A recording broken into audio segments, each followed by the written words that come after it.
Brilliant ඇකඩමි විසින් අද ඔයාලට ගේන්නේ 4 වෙනි වීඩියෝ එක. ඒ කියන්නේ 2018 පසුගිය විභාග ප්‍රශ්න පත්‍රයට අදාළව ගිණුම් කරන සමීකරණය සම්බන්ධ කරලා අහපු ප්‍රශ්න සාකච්ඡා කරන්න තමයි අද මේ වීඩියෝ එක ගේන්නේ. ඉතින් 2018 වීඩියෝ එක සාකච්ඡා කරන්න කලින් පුංචි දෙයක් මතක් කරන්න තියෙනවා. ඒ තමයි අපේ වීඩියෝ එක බලන ඔයාලට මොනවා හරි ගැටලුවක් තියෙනවා නම් ඔයාලා වීඩියෝ එක බලලා ඉවරලා කමෙන්ට් එකක් දාන්න පුළුවන්. එතකොට හැම කමෙන්ට් එකකටම අපි ඔයාලට රිප්ලයි එකක් දෙනවා. එහෙම නැත්නම් ඔයාලට පුළුවන් ඩිස්ක්‍රිප්ෂන් බොක්ස් එකේ නම්බර් එකක් දාලා තිනවා. ඒ නම්බර් එකට උදේ 8 ඉඳලා හවස 8 වෙනකන් ඕනෑම වෙලාවක කෝල් එකක් දීලා ඔයාලට තියෙන ගැටලු निराකරණය කරගන්න පුළුවන්. ඉතින් ප්‍රාර්ථනා කරනවා සියලු දෙනාටම ඔයාලගේ අධ්‍යාපන කටයුතු සාර්ථක කරගන්න.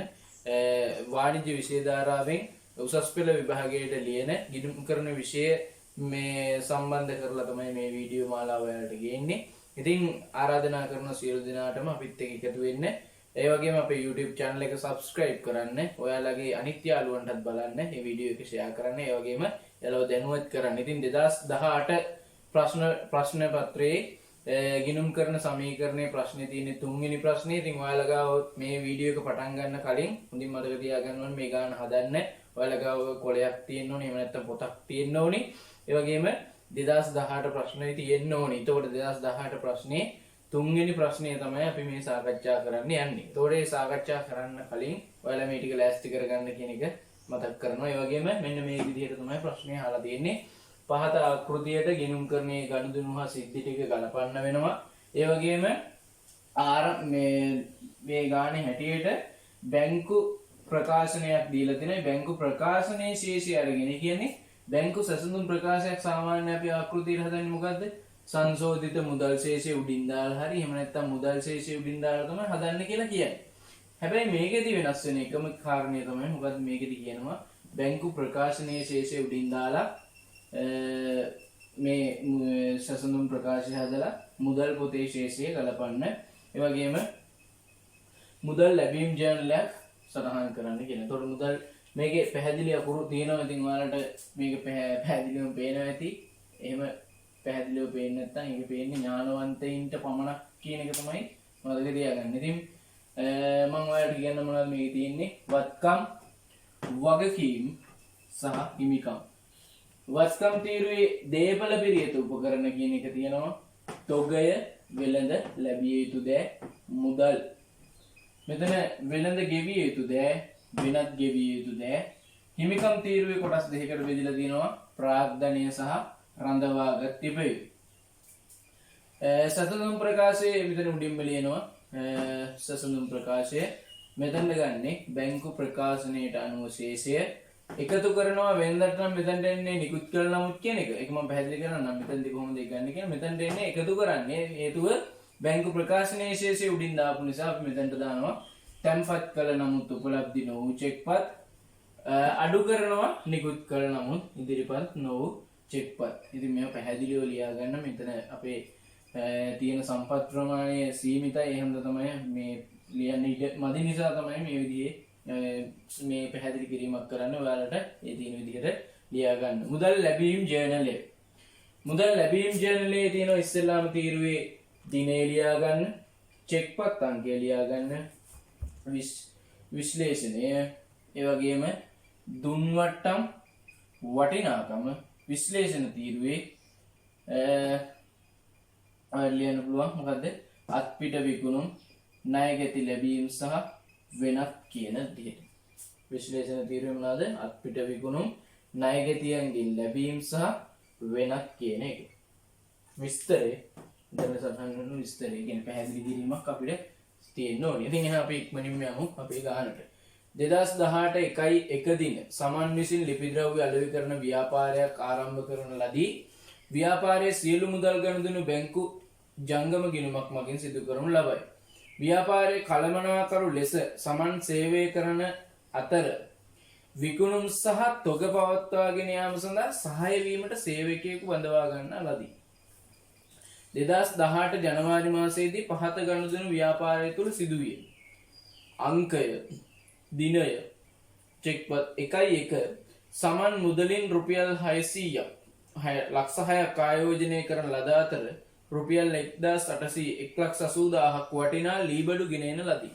මොකද්ද මේ ව්‍යාපාරය අලුතෙන්ම පටන් ගන්න ව්‍යාපාරයක්.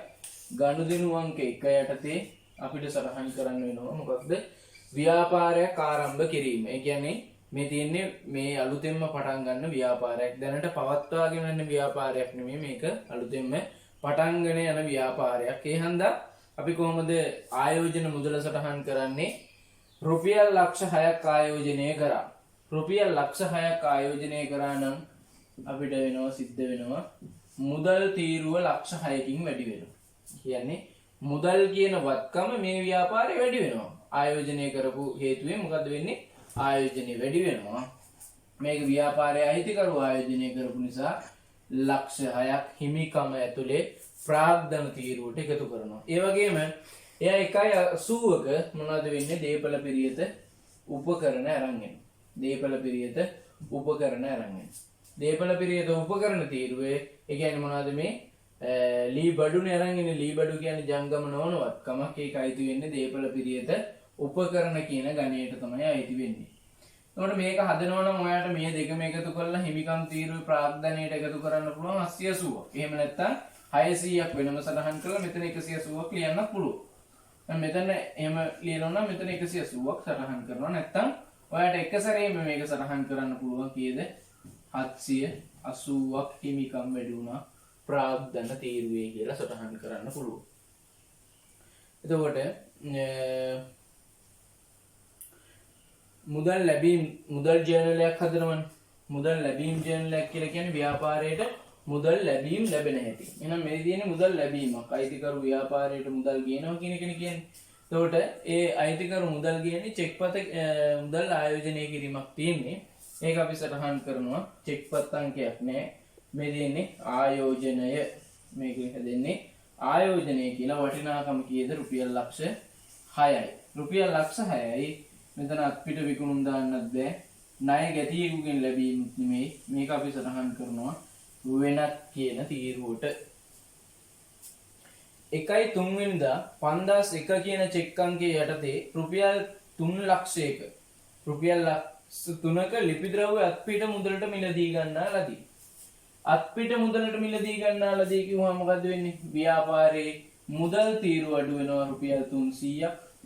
මොකද මුදල් කියන්නේ බැංකු කියන්නේ එකක්. මුදල් රුපියල් 300ක් අඩු වෙනවා. අත්පිට මුදලට මේ කියන්නේ බැංකුවේ චෙක් එකක් දීලා මොකද කරන්නේ? අත්පිට මුදලට ගන්නවා. මුදල් තීරුව අඩු වෙනවා. ඒ වගේම තොග තීරුවට රුපියල් 300ක් එකතු වෙනවා. රුපියල් 300ක් එකතු වෙනවා. 1.7 4450 මේකේ මුදල් ලැබීම් තීරුවට බලපෑමකුත් නැහැ. බැංකු ශේෂයට බැංකු සසුන් ප්‍රකාශයකට බලපෑමකුත් නැහැ. රුපියල් ලක්ෂයක් පිරිවැය වූ ලිපි ද්‍රව්‍ය රුපියල් 1,50,000 අත්පිට මුදලට විකුණන ලදී. මෙදින් මොකද? රුපියල් ලක්ෂයක පිරිවැය වූ භාණ්ඩ 1,50,000කට. ඒ කියන්නේ මොකද්ද වෙන්නේ? තොගවල පිරිවැය අඩු වෙනවා. ඒ කියන්නේ තොග මේ වෙද්දි අයින් වෙලා යනවනේ විකුණනවා කියලා කියන්නේ. අත්පිට මුදලට විකුණන්නේ කීයකටද? රුපියල් 1,50,000කට. 1,50,000කට මුදල් වැඩි වෙනවා. මුදල් වැඩි වෙන්න හේතුව මොකද්ද වෙන්නේ? මේ අත්පිට මුදලට අලෙවි කිරීමක් තියෙන. එහෙනම් මුදල් තීරුව තමයි එකතු වෙන්නේ.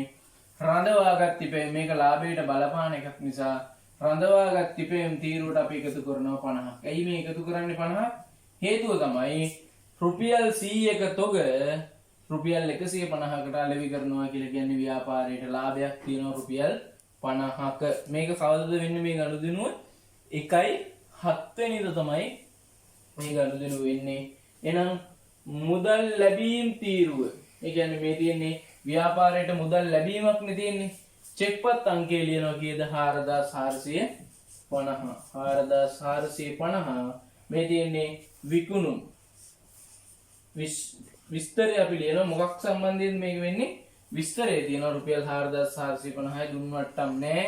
වටිනාකම කීයකටද මේක අලෙවි කරලා තියෙන්නේ? රුපියල් 150කට. විශ්ලේෂණ තීරුවේ මේ තියෙන අත්පිට විකුණුම් නිසා අත්පිට විකුණුම් තීරුව 150ක් එකතු කරගන්නවා. ඊට පස්සේ 1.10 ගනුදෙනුවක් වෙනවා.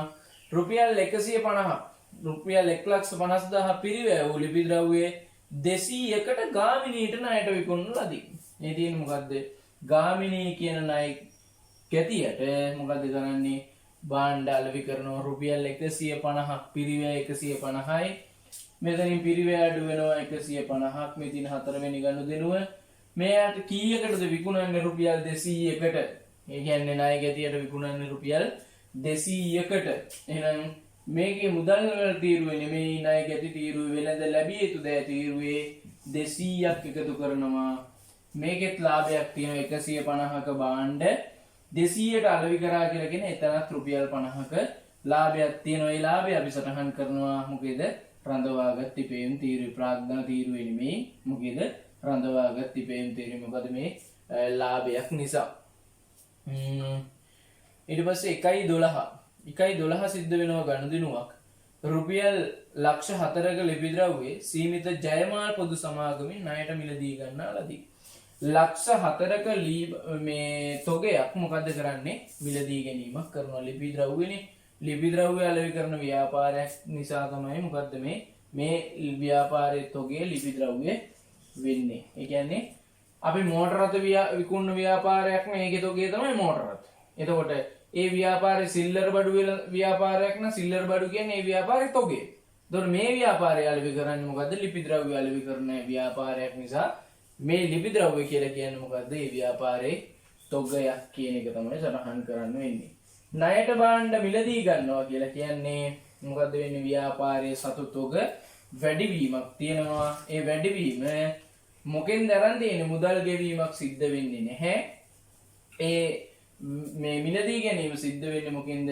ණයට මිලදී ගැනීමක් තමයි සිද්ධ වෙන්නේ. ඒ කියන්නේ ණයට ගැනීම කියලා කියන්නේ වගකීම් වෙළඳ ගෙවිය යුතු දෑ තීරුවේ වැඩි වෙනවා රුපියල් ලක්ෂ 4කින් රුපියල් 300ක් පිරිවැය ලිපි ද්‍රව්‍ය 280ට නිමලට ණයට විකුණන ලදී අපට මොකද වෙන්නේ 300යි පිරිවැය විකුණන්නේ කීයකටද 280කට මේ මොකක්ද මේ වෙන්නේ පාඩු පිට තමයි විකුණන්නේ තොගේ වටිනාකම කීයද තොගේ වටිනාකම රුපියල් 300යි. ඔන්න තොග අඩු වුණා. ව්‍යාපාරයේ සතු තොග රුපියල් 300ට අඩු වුණා. මේක විකුණනවා 280ට කාටද? නිමල්ට. නිමල්ට විකුණනවා. නිමල් කියන්නේ ව්‍යාපාරයේ ඉන්න ණය ගැතියෙක්. ණයටනේ විකුණන්නේ. මෙයාගේ තීරුවට 180ක් 280ක් එකතු වෙනවා. 300ක් අඩු වෙලා 280ක් එකතු වුණා කියන්නේ ව්‍යාපාරයට පාඩුවක් වෙනවා. එහෙනම් රඳවාගත් තිපෙම් තීරුවේ මොකද්ද වෙන්නේ අපිට අඩු කරන්න සිද්ධ වෙනවා. ඒක විශ්ලේෂණ තීරුවට බලපෑමක් මේ මුදල් ලැබීම් ජනලයට බලපෑමක් නැහැ. මොකද ව්‍යාපාරයේ ලැබෙන්නේ නැහැ. මොකද්ද වෙන්නේ 6005 චෙක් අංකයට 1.15 ගාමිණීගෙන් ලැබිය යුතු මුළු මුදල ලැබෙනවා. ඊද ගාමිණීගෙන් ලැබෙන්න තියෙන මුළු මුදල ව්‍යාපාරයට ලැබෙනවා 1.15. එතකොට ඒ ව්‍යාපාරයේ මේ කීයක් ගාමිණීගෙන් ලැබෙන්න තිබුණාද? ගාමිණීට අලෙවි කරනවා කීයකටද? රුපියල් 200කට. මේ තියෙන ගාමිණීට ඒ ගනුදෙනුව තියෙන්නේ 1.10 වෙන්නේ ඒ 1.10 වෙනිදා තමයි ඒ ගනුදෙනුව සිද්ධ වෙන්නේ. එතකොට මේ තියෙන ඒ ගනුදෙනුව මෙයාගෙන් හම්බෙන්න තියෙන සම්පූර්ණ මුදල ලැබෙනවා. ඒ කියන්නේ මේ 200 අඩු වෙන්න ඕනි. ව්‍යාපාරයට මුදල් එකතු වෙන්න ඕනි. ඒ වගේම මේකේ බලපෑම තව තැනකට තියෙනවා මොකද්ද ව්‍යාපාරයට මුදල් ලැබීමක් තියෙන්නේ 4.15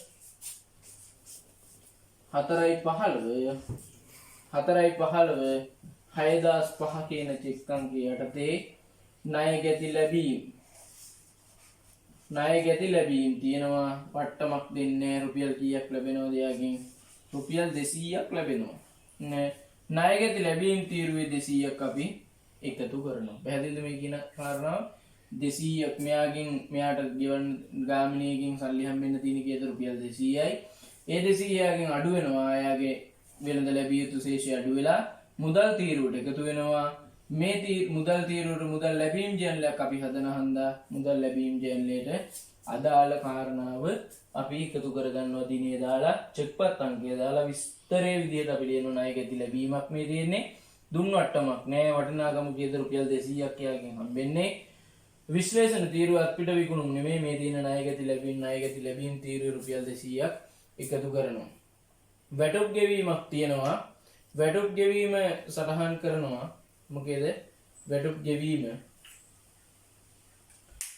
මේක තව දෙයක් බලන්න ඕනි. මේ තියෙන්නේ මුදල් ලැබීම් සහ ගෙවීම් කියන එකනේ. එතන පැහැදිලිවම ඔයාට දැන් මේක හදන්න තියෙනවනේ බැංකු සැසඳුම් ප්‍රකාශය. ඔයා බලන්න මේ චෙක්පත් අංක සහ ඔයාගේ තියෙන මේ බැංකු ප්‍රකාශනය අනුව 5001 කියන චෙක්පත පිටපත් වෙලාද? 5001 කියන හොඳට බලාගන්න. ඒ කියන්නේ අපි දැන් හදනවනේ මොකක්ද බැංකු සැසඳුම් ප්‍රකාශය. එතකොට අපි ගාව තියෙන අපි චෙක්පත් තැන්පත් කරපුවා බැංකු ප්‍රකාශනයේ සටහන් වෙලා තියෙනවද? අපි නිකුත් කරපු චෙක්පත් වලට අදාළව ගෙවීම් කරලා තියෙනවද කියන එක තමයි අපි බලන්න ඕනේ. ඉතින් මේක බලන්නේ කොහොමද? අපි බලනවා මෙන්න මේ අදාළ චෙක්පත් ටික තියෙනවනේ. මේ 5001 කියන චෙක් එක මේ වැහලක් තියෙන්නේ කියලා බලමු. නේද 5001 කියන චෙක්පත ලක්ෂ 3ක චෙක් එක වැහලා තියෙන්නේ. 4450ක අත්පිට මුදලට ගන්නවනේ. 4450 කියන චෙක් එකත් වැටිලා තියෙන්නේ. ඒ කියන්නේ සටහන් වෙලා තියෙන්නේ. 6005 කියන චෙක්පත ලැබිලා තියෙන්නේ. 6005 කියන චෙක්පත ලැබිලා තියෙන්නේ. 2005 කියන චෙක්පත ලැබිලා තියෙන්නේ. අපි ඒක බලමු ඉස්සරහට පිරිවැය ලිපි මේ තියෙන්නේ 2005 රුපියල් 150,000 පිරිවැය ලිපි ද්‍රව්‍ය රුපියල් 120කට අත්පිට මුදලට විකුණලා දී කියලා කියනවනේ. එතකොට මොකද වෙන්නේ? රුපියල් 150යි තොගේ පිරිවැය. තොගේ පිරිවැය අඩු වෙනවා 150. මේක මුදලින් විකුණන්නේ කීයටද? රුපියල් 120කට. එතනත් පාඩුවක් තියෙනවා. ඒ පාඩුව අපි සටහන් කරනවා රුපියල් 30000යි පාඩුව කියලා. ඒ රුපියල් 30000යි පාඩුව දැන් අපි මේක සටහන් කරන්නේ මොකද්ද? තොගේ පිරිවැය රුපියල් 150යි. මුදල් වලට එකතු වෙනවා රුපියල් 120ක්. රඳවාගත් ඉපැයුම් තීරුවෙන් අඩු වෙනවා රුපියල් 30ක් පාඩුවක් නිසා. දැන් මේ තියෙන්නේ ව්‍යාපාර අත්පිට මුදලට විකුණුපු එකක් නේ තියෙන්නේ. අත්පිට මුදලට විකුණුවා නම් අපි ඒක සටහන් කරන්න වෙනවා 1.18 චෙක්පත් අංකයේ 2005 කියන චෙක්පත් අංකය මේ දින අත්පිට මුදලට විකිණීමක් වටිනාකම රුපියල් 120ක් තමයි අපිට හම්බෙන්නේ. අත්පිට මුදලට විකිණීම අත්පිට විකුණුම් වල තීරුවට දානවා රුපියල් 120ක්. අපි බලනවා මොකේද බැංකු ප්‍රකාශනයේ මේක සටහන් වෙලා තියෙන්නේ කියලා. බැංකු ප්‍රකාශනයේ පැත්තට යනවා. බැංකු ප්‍රකාශනයේ බලන්න 2005 කියන චෙක් එක වැටලා තියෙන්නේ. මේ චෙක්පත වැටලා තියෙන්නේ. වැටුප් ගෙවීම් තියෙනවා. වැටුප් ගෙවීම් තියෙනවා. රුපියල් ඔක්කොම මේ දෙකේ එකතුව කීයද? රුපියල් 75000ක්. අපි එක සැරේ මේක ලියමු. මොකද්ද? මුදල් වලින් අඩු වෙනවා රුපියල් 75000ක්. රඳවාගත් ඉපැයුම් තීරුවේ රුපියල් 75000ක් අඩු වෙනවා. මොකද වියදම නිසා. මේක බලන්න 5002 කියන චෙක් එක සහ 5003 කියන චෙක් එක වැහලා තියෙන්නේ. හරි 5002ත් වැහලා තියෙනවා. 5003ත් වැහලා තියෙනවා නියම ගණන් ටිකට. ඒ කියන්නේ නියම වටිනාකමට. 10 වෙනි ගනුදෙනුව 1.26 5004 කියන චෙක් එක මාසය සඳහා කාර්යාල වියදම් රුපියල් 40000ක් දරන ලද අතර එයින් රුපියල් 30000ක් ගෙවන ලදී. මාසේ වියදම කොච්චරද? මාසේ වියදම රුපියල් 40000යි. ගෙවලා තියෙන්නේ කීයද? රුපියල් 30000යි. එහෙනම් මුදල් අඩු වෙන්නේ කොච්චරද? මුදල් අඩු වෙනවා රුපියල් 30000. වියදම කොච්චරද? වියදම රුපියල් 40000යි. එතකොට අපි දාන්නේ රුපියල් 30000යිද මේ මාස කාර්යාල වියදම්? එහෙම කරන්න බෑ. හේතුව තමයි අපි මේ ගණන් හදන්නේ මොන පදනම පාවිච්චි කරලාද? උපජිත පදනම පාවිච්චි කරලා. උපජිත පදනමේදී මොකද්ද අපි සැලකිල්ලට ගන්න ඕනේ? එදා දවසේ මුදලින් ගෙවූ ප්‍රමාණය වැදගත් වෙන්නේ නැහැ. මුදලින් ලැබෙන යම්කිසි ආදායමක් ප්‍රමාණවත් වෙන්නේ නැහැ. එහෙනම් කාලච්ඡේදයට අදාළ වටිනාකම තමයි ආදායම් ප්‍රකාශයේ වියදම් විදියට සලකන්න ඕනි. ආදායම් විදියට සලකන්න ඕනි. එතකොට රුපියල් 30000න් රුපියල් 40000ක වියදමක් වෙනුවෙන් ගෙවන්නේ. හැබැයි ඒකේ වියදම කොච්චරද? රුපියල් 40000යි. ආදායම් ප්‍රකාශයට අපි ගන්න ඕනි ඒ කාලච්ඡේදයේ වියදම. කාලච්ඡේදයේ වියදම කොච්චරද? රුපියල් 40000යි. දැන් රඳවාගත් ඉපැයුම් තීරුවෙන් රුපියල් 40000ක් අඩු වෙනවා. මේ පැත්තේ වත්කම් පැත්තෙන් 30000යි අඩු වෙන්නේ. රඳවාගත් තිපෙම් තීරුවෙන් අඩු වෙන රුපියල් 40000. මොකක්ද හේතුව? මෙතන තියෙන බැලන්ස් වෙන්නේ නැහනේ. එහෙනම් අපිට ගෙවන්න තව ඉතුරු වෙලා තියෙනවා කාර්යාල වියදම් ගෙවන්න තව රුපියල් 10000ක් ගෙවන්න තියෙනවා. එහෙනම් අපි ඒක එකතු කරනවා වෙනත් ගෙවිය යුතු දෑ තීරුවට. බලන්න මේ ටක් ගාලා මේ චෙක් පත වැහැලා තියෙන්නේ කියලා. 5004 කියන චෙක් එකත් වැටිලා තියෙන්නේ. 3010 චෙක් අංකය යටතේ 1.29 රුපියල් 10000ක වට්ටමක් ලබා දීමෙන් පසු නිමල්ගෙන් ලැබිය යුතු මුළු මුදල ලැබුණි. නිමල්ගෙන් ලැබෙන්න කොච්චරක් තියෙනවද? මේ තියෙන්නේ නිමල්ගෙන් ලැබෙන්න තියෙනවා රුපියල් 2,80,000ක්. මේ 2,80,000ම අපි අඩු කරනවා. 2,80,000ම එයාගේ කපා ගන්න. හැබැයි ව්‍යාපාරයට මුදල් ලැබෙන්නේ කොච්චරයිද? වට්ටමක් අඩු කිරීමෙන් පසුව තමයි මුදල් ගෙවීම කරන්නේ. 2,80,000ක් ව්‍යාපාරයේ මොකද අදාළ පුද්ගලයාගේ ණය තියෙනවා සම්පූර්ණ මුදල කපා හැරෙනවා කියලා කියනවා. වට්ටමක් අඩු කිරීමෙන් පස්සේ තමයි මෙයාගේ ඉතුරු මුදල ලබා කියන්නේ සම්පූර්ණ මුදල 2,80,000ක් ගෙවන්න තියෙද්දි යාට අපි ඩිස්කවුන්ට් එකක් දෙනවා රුපියල් 10,000ක. එහෙනම් එයාගෙන් අපි මුදල් ගන්න කීයද? 2,70,000යි. මුදල් තීරුවෙන් අඩු වෙනවා කීයද? මුදල් තීරුවට එකතු වෙනවා කීයද? 2,70,000. මුදල් තීරුවට අලුතෙන් සල්ලි ඒ කියන්නේ ණය ගෙතියන්ගෙන් සල්ලි හම්බ වෙනවා කියලා කියන්නේ 2,70,000ක් මුදල් ලැබෙනවා කියන එක කියන්නේ. එතකොට 2,70,000ක් මුදලින් ලැබෙනකොට මෙතන පාඩුවක් තියෙනවා. 2,80,000ක් හම්බෙන්න තිබුණා. හම්බුනේ 2,70,000 වට්ටමක් දෙන නිසා වට්ටම් දීම අපි සටහන් කරනවා රුපියල් 10,000ක් වියදමක් විදිහට රඳවාගත් ඉපැයම් තීරුවෙන් අඩු කරනවා. අපි මේ සටහන දානවා කියලා චෙක් පත් අංකේ 3010 කියන චෙක් එක 3010 චෙක් එක මොකද්ද මේ ණය ගැති ලැබීමක් මේ තියෙන්නේ. වට්ටමක් දෙනවා එයාට කීයද? වට්ටම් තීරුවේ රුපියල් 10ක්.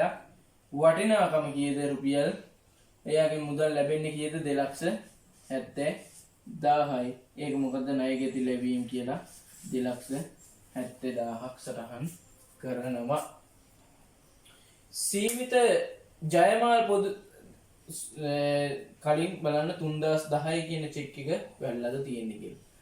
3010 කියන චෙක් එක අපි ඩිපොසිට් කරනවා, අපි තැන්පත් කරනවා. ඒක එකතු වෙලා නැහැ කියන එක තමයි කියන්නේ. දැන් බැංකු ප්‍රකාශයේ මේ චෙක් අංකයට අදාළව නැහැ නේද?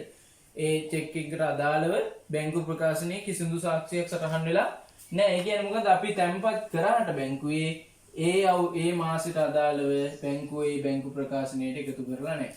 ඒකට අපි ඒක මොකද කරන්න ඕන? තැන්පත් කළ නමුත් උපලබ්ධි නොවු චෙක්පත් රුපියල් කීයද? 2,70,000ක් මොකද කරන්න ඕනි? එකතු කරන්න ඕනි. මේක එකතු කරනවා කියලා කියන්නේ මෙන්න මෙහෙමයි. බැංකු ප්‍රකාශනයේ ශේෂය මේක එකතු වෙච්ච නැති නිසා හැබැයි අපේ මුදල් පොතට මේක එකතු වෙලා තියෙන්නේ. ඇඩ් වෙලා තියෙන්නේ. මේක එකතු වෙලා නැහැ කියන්නේ මෙතන අඩු වෙලා තියෙන්නේ. මේ දෙක හැම වෙලේම සමාන වෙන්න ඕන නිසා මෙතන අඩු වෙච්ච ප්‍රමාණය මෙතනට එකතු කරනවා කියන තියරිය යටතේ තමයි අපි ඒක ගලපන්නේ. අන්තිම ගනුදෙනුව ජයමාල් පොදු සමාගමට ගෙවිය යුතු මුදල පියවන ලදී. ජයමාල් පොදු සමාගමට ගෙවන්න තියෙනවා කොච්චරක්ද? මෙන්න තියෙනවා රුපියල් 400ක් ගෙවන්න තියෙනවා. වෙළඳ ගෙවිය යුතු දෑ කියලා කියන්නේ ඒ ටිකට තමයි. ජයමාල්ගෙන් ගත්ත ඒවා තමයි තියෙන්නේ. රුපියල් 400 මොකද වෙන්න ඕනේ? රුපියල් 400ක් මෙතනින් අඩු වෙන්න ඕනේ. මුදල් තීරුවෙන් රුපියල් 400ක් මුදල් මෙතන ඉඩමදි. මේ කියන්නේ මුදල් තීරුවෙන් රුපියල් 400ක් අඩු වෙලා වෙළඳ ගෙවිය යුතු තීරුවෙන් රුපියල් 400ක් අඩු වෙන්න ඕනේ. ණය ගෙතියෙකුට මුදලට මේ මුදල් ගෙවීමක් සටහන් කරන්නේ. නැවත වරක් කියන බලන්න මේක පැහැදිලි නැති නිසා මුදල් තීරුවෙන් රුපියල් 400ක් අඩු වෙලා වෙළඳ ගෙවිය යුතු ජයමාල් කියන්නේ වෙළඳ ගෙවිය යුතු පුද්ගලයෙක්. ඒකේ ණය හිමියෙක්. එයාගේ තීරුවෙන් අපි මොකද කරන්නේ? වෙළඳ ගෙවිය යුතු තීරුවෙන් රුපියල් 400ක් අඩු කරනවා. ඒ බලන්න 5005 කියන චෙක් එක උපලබ්ධි වෙලාද තියෙන්නේ. ඒක සටහන් වෙලා නැහැ. ඒ කියන්නේ අපි නිකුත් කරාට බැංකුවෙන් තාම සල්ලි ඒ අදාළ පුද්ගලයා මේ චෙක් පතට අදාළව මුදල් ලබා ගැනීමක් කරලා නැහැ. මේ තියෙන්නේ 5005 කියන චෙක් එක. 5005 කියන චෙක් එකට රුපියල් කීයද? රුපියල් 400ක් ගෙවීම කරලා නැහැ. මේ හැම දෙක අඩු කරනවා. ඒ කියන්නේ නිකුත් කළ නමුත් ඉදිරිපත් නොවු කියන චෙක් පත් වල ප්‍රමාණය රුපියල් 400යි අඩු කරලා දානවා. දැන් අපිට අදාළව තියෙන සම්පූර්ණ මෙන්න පිටපත් කරා මේක බැලන්ස් කරන්න කියලා ඉල්ලන්නේ නැහැ. මුදල් ලැබීම් තීරුව අපිට පුළුවන් මොකද කරන්න මේ ටික ඔක්කොම එකතු කරන්න පුළුවන්. වට්ටම් තීරුව එකතු වෙනවා රුපියල් 1000ක්. මේ ටික එකතුව 270යි. මෙතන ටික එකතුව 470යි. මේක එකතුව 600යි. 600යි 1200යි 1340ක් මෙතනට එනවා. මේක එකතුව 1340යි. මොකද මුදල් ලැබීම් තීරුවේ එකතුව මුදල් ලැබීම් තීරුව එකතුව 1340යි. මේක පැහැදිලිවම තියෙනවා බැංකු ප්‍රකාශනයට අනුව. දැන් බැංකු ප්‍රකාශනයට එන්නේ 1.31 දිනට ශේෂය තියෙනවා කීයද? 6,60,000ක්. 6,60,000ක් තියෙනවා. ඒ කියන්නේ අන්තිම ඒ කියන්නේ බැංකු ප්‍රකාශනය බලන්න බැංකු ප්‍රකාශනයේ අන්තිමයටම තියෙන්නේ ඒක දින 1.31 දිනට ශේෂය කීයද? 6,60,000යි. ඒක එකතු කරනවා 2,70,000ක්. 2,70,000ක් එකතු කරපුවාම 9,30,000යි. 9,30,000යි මේ 400ක් එකතු කරාට පස්සේ එනවා කීයද? 530ක් එනවා මුදල් උත්තර අනුව ශේෂය. ඉතින් මේ විදිහට තමයි මේ 2018 ගිණුම් කරන සමීකරණය සහ මුදල් ලැබීම් ජර්නල් ඇවිල්ලා තිබුණා. ඒ වගේම මුදල් බැංකු සැසඳුම් ප්‍රකාශනය අහලා තිබුණා.